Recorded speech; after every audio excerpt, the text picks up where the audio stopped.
Hi friends, ఈ video నచ్చినట్లయితే ఈ వీడియోని లైక్ చేయండి, సబ్స్క్రైబ్ చేయండి.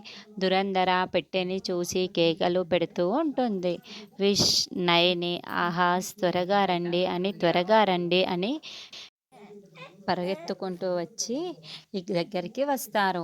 నేను ఒక్కదానినే ఉండగా ఆ పెట్టెను చూస్తుంటే నాకు భయం అయ్యేదా మరి ఒకసారి ఆ పెట్టెను చూడండి, ఆ పెట్టె దగ్గర నుండి ఆ కాంతిని చూడండి అని దురంధర చూపిస్తూ ఉంటుంది.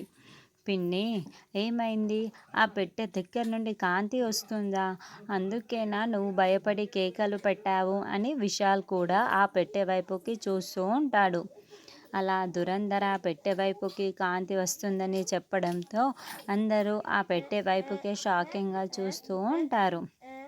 అవును, అదేంటి ఆ పెట్టె దగ్గర నుండి అంత కాంతి వస్తుంది, ఎందుకు వస్తుంది అని హాసిని, తిలోత్తమ, సుమన కూడా షాకింగ్గా చూస్తూ ఉంటారు.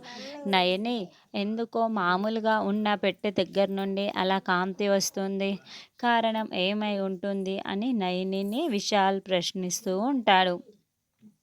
బాబుగారు, ఈరోజు ఉదయాన్నే 10 గంటల ప్రాంతంలో చతుర్దశి గడియలు ముగిసి పౌర్ణమి గడియలు రాబోతున్నాయి. అందుకే సూచనగా ఈ పెట్టె నుంచి ఆ కాంతి వస్తూ మనకి సూచిస్తుంది అని నయని చెబుతూ ఉంటుంది. అంటే మన కాంతగిరి ప్రాంతానికి వెళ్ళే సమయం వచ్చేసిందన్నమాట.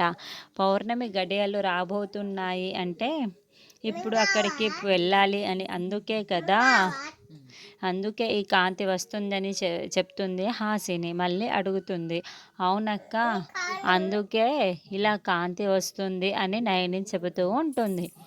మరి నయనితో పాటు సుమన, తిలోత్తమ, వల్లభ, పెద్దబొట్టమ్మ అందరూ కూడా మణికాంతగిరి ప్రాంతానికి వెళ్ళి ఏమేం చేస్తారు, ఎలాంటి ఇబ్బందులు ఎదుర్కొనున్నారు అన్నది మనం నెక్స్ట్ ఎపిసోడ్లో చూద్దాము.